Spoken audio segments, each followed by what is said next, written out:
기술이 발전함에도 불구하고 대중의 삶은 오히려 피폐해질 수 있다. 기술과 진보의 관계에 있어서 중요한 것은 권력입니다. 네. 향후 10년간 AI가 고용과 생산성 향상에 미친 영향이 매우 것이라고 하면서 현재 AI에 대한 투자가 매우 과열되어 있음을 우려한 바 있습니다. 네. 미스터 신뢰성 이진수 교수, AI의 경제적 영향이 뭘까요? 네, 2024년 노벨 경제학상 수상자인 아세모글루는 AI가 향후 10년간 미국에서 일자리를 5% 정도 대체하고 생산성 향상이 0.66%포인트 향상하는 데 그칠 것으로 예상하고 있습니다. AI가 경제에 미친 영향이 있지만 향후 10년간 일자리와 경제 성장에 있어서 혁명적인 변화를 초래하지는 않을 것으로 예상하고 있습니다. 네. 요즘 한강 작가 노벨상 수상 때문에 노벨상 기사를 무조건 찾아보고 있습니다. 2024년 노벨 경제학상 수상자 발표가 있었습니다. 이번 노벨 경제학상은 누가 수상했나요? 네, 올해 노벨 경제학상에는 미국 MIT 대학 교수인 아세모글루와 존슨, 그리고 미국 시카고대 교수인 노빈슨 등 3명이 공동 수상했습니다.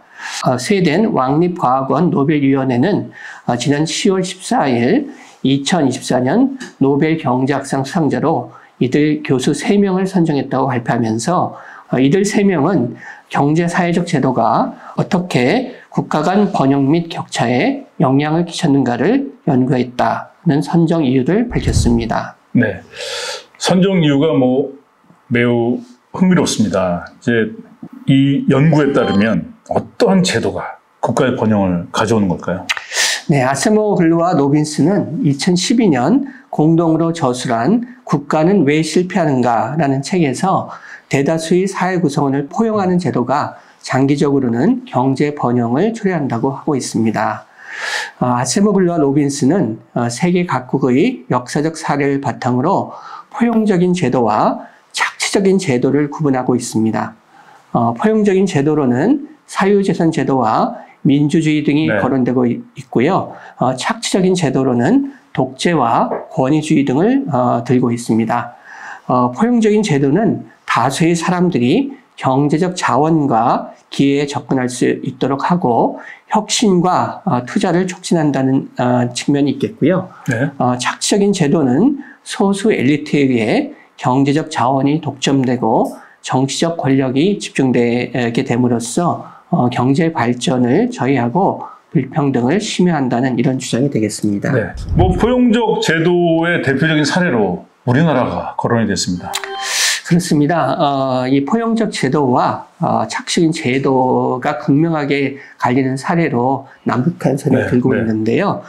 분단 전까지 남북한은 경제적, 문화적으로 매우 유사하였는데 분단 이후 남북한의 제도의 차이로 인해서 두 나라의 경로가 크게 갈라졌다는 것이 되겠습니다.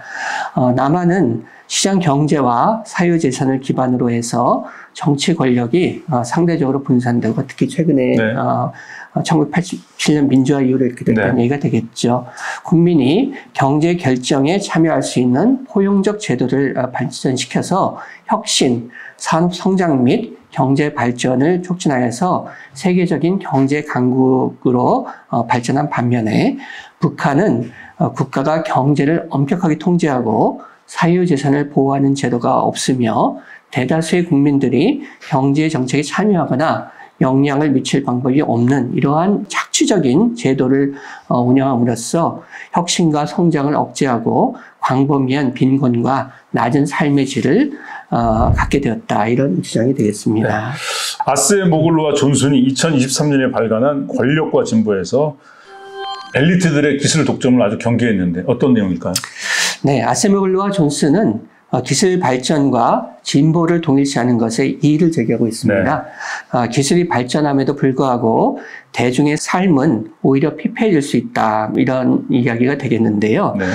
기술 발전이 경제 성장을 촉진하고 생활 수준을 향상시킬 잠재력을 가지고 있지만 그 혜택이 자동적으로 사회의 모든 부분에 고르게 분배되지는 않는다. 이런 주장이 되겠습니다. 네, 네.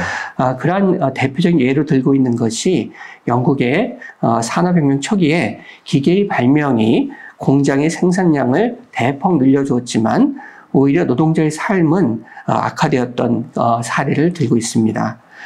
기술 발전에 따른 혜택의 분배는 사회 내에 존재하는 권력 구조와 제도에 따라 달라지는데 엘리트들이 자신들의 위치를 공고히 하도록 기술 발전의 방향을 조작하면서 사회 전반의 발전을 오히려 저해할 수 있다. 이렇게 이야기를 하고 있습니다. 그러면 이제 기술 발전이 진보로 이어지려면 어떻게 해야 될까요? 네, 그 두 사람의 주장에 의하면 기술과 진보의 관계에 있어서 중요한 것은 권력입니다. 네. 기술 발전을 주도하는 세력과 이를 견제하는 세력이 권력 균형을 이루어야 기술 발전이 대다수의 삶이 개선되는 진보로 이어질 수 있다는 것이 되겠습니다. 두 사람은 특히 시민과 노동자의 견제가 있을 때 진정한 진보가 이루어질 수 있으며 우리는 기술 발전의 이득을 더 평등하게 공유하는 방식을 선택해야 된다. 이렇게 주장을 하고 네. 있습니다. 이러한 예로 영국 산업혁명 당시 열악한 노동 여건을 개선하기 위한 노동운동의 결과 보다 많은 사람들에게 이득이 분배되는 방향으로 사회가 변화했다는 것을 예로 들고 있습니다. 네. 이들은 기술 발전이 포용적인 경제 성장과 진보로 이어지기 위해서는 정책과 제도의 역할이 중요하며 기술 발전에 따른 불평등을 해결할 수 있는 정책과 제도를 선택하는 것이 네. 중요하다. 이렇게 강조하고 있습니다. 이러한 두 사람의 주장은 AI 시대에 살고 있는 우리에게 시사하는 바가 크다고 할 수 있겠습니다. 네. 최근 이제 아세모글루 AI의 경제적 영향에 대해서 아주 연구를 집중하고 있는데 연구 결과는 어떤 수준인가요? 네, 아세모글루의 연구 결과에 의하면은 AI가 경제에 미치는 영향이 있지만 향후 10년간 AI가 일자리와 경제 성장에 있어서 혁명적인 변화를 초래하지는 않을 것이다. 이렇게 예상을 하고 있습니다. 아세모글루는 AI가 향후 10년간 미국에서 일자리를 5% 정도 대체하고 생산성도 0.66%포인트, 즉 연평균 0.06%포인트 정도 향상하는 데 그칠 것으로 예상을 하고 있습니다. 이와 관련해서 아세모글루는 10월 5일 블룸버그와의 인터뷰에서 본인이 AI에 반대하지 않고 잠재력을 인정하며 AI 비관주의자가 아니라는 점을 분명히 하면서도 향후 10년간 AI가 고용과 생산성 향상에 미친 영향이 매우 크지는 않을 것이라고 하면서 현재 AI에 대한 투자가 매우 과열되어 있음을 우려한 바 있습니다. 네. 아세모글루가 AI가 고용에 미치는 영향이 크지 않다. 얘기하는 가장 큰 이유가 뭘까요? 네, 아세모글루에 의하면은 오픈 AI 챗 GPT 같은 대규모 언어 모델이 매우 인상적이지만 신뢰성에 의문이 있고 인간 수준의 지혜나 판단력은 부족하기 때문에 일부 작업에서 도움을 받아 생산성 향상을 가져올 수는 있겠지만 향후 많은 화이트 갈라 직업을 AI로 완전히 대체할 가능성이 크지 않다. 이렇게 보고 있고요. AI가 건설이나 청소 같은 물리적 작업을 자동화할 수도 없을 것이다. 뭐 이러한 점에서 고용에 미치는 영향이 지금 예상하는 것보다 크지 않을 것으로 이렇게 주장을 하고 있습니다. 네. AI 때문에 앞으로 뭐 해 먹고 사나 이런 고민이 컸는데 조금 여유를 가져도 되는 건가요? 그렇습니다. 네. 파보세 여기서 마치겠습니다. 고맙습니다.